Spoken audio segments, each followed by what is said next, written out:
tempête. Le navire est immense, un peuple entier l'habite. D'après un plan divin, sa charpente est construite. L'homme en a pris le bois aux plus divers climats. 100 ans n'ont pas suffi pour en dresser les mâts. Nul ne connaît son port, son vrai nom, ni son âge. Ses hôtes les plus vieux sont nés dans le voyage. Pourtant un récit vague à leurs fils garde encore les regrets, l'espoir d'un ciel, d'un pays d'or. Et, montrant quel chemin doit les y reconduire, des signes sont écrits partout sur le navire. Mais, plutôt que de lire ce livre sacré, chacun se fait un port, une route à son gré. La nef est bien pourvue, on peut gaiement y vivre. Jamais le flot, battant ses flancs doublés de cuivre, n'entama jusqu'ici le vaisseau paternel, et, comme il est antique, il semble être éternel. Donc, sans souci des eaux et des vents qui font trêve, chacun poursuit à part son calcul ou son rêve. Chacun prend pour seul Dieu soi-même et son penchant. Le matelot s'enivre aux danses. Le marchand compte le gain futur. Et là, comme en nos villes, grondent sous les plaisirs les discordes civiles. Les chefs, aveuglément sur la pourpre accoudés, boivent leur vin dans l'or et font courir les dés. Ils n'interrogent plus la marche des étoiles. Le navire est robuste et vogue à pleine voile. On consulte guère un ciel toujours serein. Ils ont pris leur orgueil pour livre souverain. De l'infaillible carte, ainsi, germant les pages, le plus vain du timon éloigne les plus sages. Or, le seul vrai pilote est assis à l'écart. La discorde et l'orgie attristent son regard. De son manteau d'azur voilant sa tête blonde, il demande au sommeil de lui cacher ce monde. Il songe, et, par-delà notre étroit horizon, son père il revoit la céleste maison. Et nul ne s'aperçoit, dans ce peuple en délire, que le Seigneur absent manque à l'humain navire. Et tous sont tous liés, comme s'ils étaient morts, celui qui sait la route et tient les clés du port. Nous laissons tous, hélas, jusqu'au péril extrême, le guide intérieur dormir en nous de même. Quand souffle un heureux vent, quand le monde est ami, nul ne songe au patron sur la barque endormie. Et souvent une main faible, inhabile, infâme, tient au jour du danger le gouvernail de l'âme.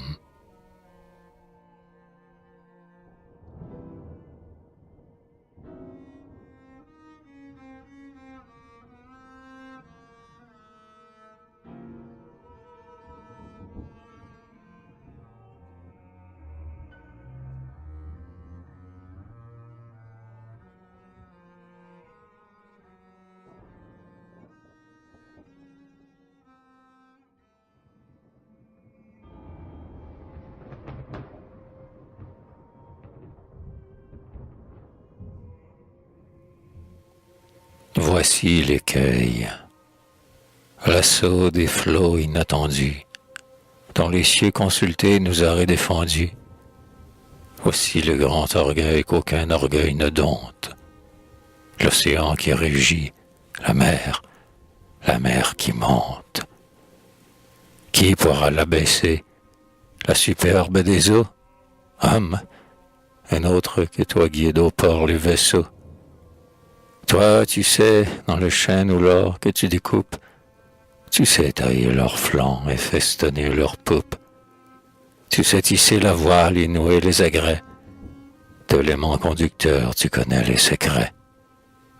À des coursiers d'airain donnant leur cœur de flamme, tu sembles prendre au ciel le don de faire une âme. Tu ne lui prendras pas les clés du gouffre amer. Tu tiens la barque, et Dieu tient le vent et la mer. Le vent, la mer, tous deux rassemblent leur colère. L'immensité rugit sous la nef séculaire. Le noir bélier d'autant du front vient s'y heurter. L'abîme au flanc rétif est las de nous porter. Et sur nos fronts, le ciel, voûte livide et basse, paraît prêt à crouler quand l'éclair le crevasse. Là-bas, à l'horizon, plongeant et surnageant, la vague, mont noirâtre à la crête d'argent, roule vers le navire ainsi qu'un mur immense. Mais, Homère, ton courroux n'est pas notre démence. La nature a toujours sa lente majesté. Le flot le plus fougueux, en cadence à portée, ne se tord qu'en frappant l'obstacle né des hommes. Le seul désordre est là, sur la nef où nous sommes. Un craquement affreux au cou du flot répond. Les mains déracinées ont fracassé le pont. Le gouvernail, funeste à la main la plus forte, la renverse en cédant la mer qui l'emporte. Dès le premier éclair, dès le ciel nuageux, la peur folle a chassé le fol entrain des jeux. Amincés les chefs, chacun met son courage. La haine gronde à bord aussi haut que l'orage. La hache fratricide court dans chaque rang, et, quand la vague en sort, elle est teinte de sang.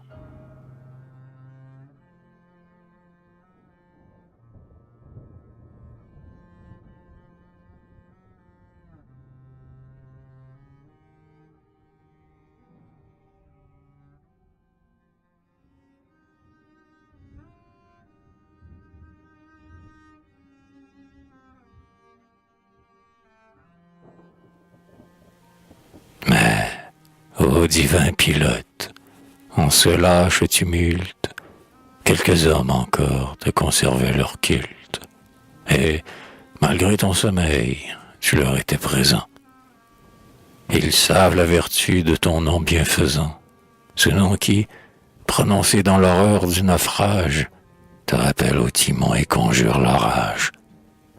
Ô maître, éveille-toi, c'est l'heure où le danger consterne le marin comme le passager. Maître, aurais-tu quitté ce navire où tout tremble? Hein, c'est presque à la mort que ton sommeil ressemble. Éveille-toi, pilote, et viens chasser l'orgueil, cet impur notonnier qui nous mène à l'écueil, sous le vent des erreurs, des songes faux vagues. Jamais les passions n'ont tant gonflé leurs vagues. Jamais, chez les humains, des appétits plus vils n'ont soulevé les flots des orages civils. Ce n'est plus la tempête et les combats de l'âme, l'esprit dort, c'est la chair qui gronde et qui réclame, la chair qui veut aussi son jour de plein pouvoir et tient son bon plaisir pour règle du devoir. L'austère liberté n'est plus le bien comprise. Aujourd'hui, ce qu'un peuple envie au roi qu'il brise, oh, ce n'est pas leur droit, leur honneur. Chevin, c'est leur verre plus grand et plein de meilleur vin. C'est la table et le lit, dans sa molle parure, où se vautre à loisir l'opulente luxure. Ce qu'il veut, c'est jouir, avec ses reins de fer, des vices somptueux qu'il élaborait hier. La chair et l'antre impur d'où sortent ces tempêtes, ces ouragans soufflés par tant de faux prophètes. Pilote, esprit divin, ne te cache donc plus. Reviens de ton sommeil à la voix des élus. Ton regard nous luise en sa douceur austère, et du port inconnu perce enfin le mystère. Seigneur, nous périssons. Nos rêves décevants se sont faits sur la mer les complices des vents. L'espoir qui nous portait s'use à chaque méprise. Nous allons renoncer à la terre promise. Notre orgueil est à bout. Le peuple harassé demande à revenir dans les eaux du passé, tout prêt à jeter l'ancre en ce port du vieux monde, où l'arche pourrissait en la vase est immonde.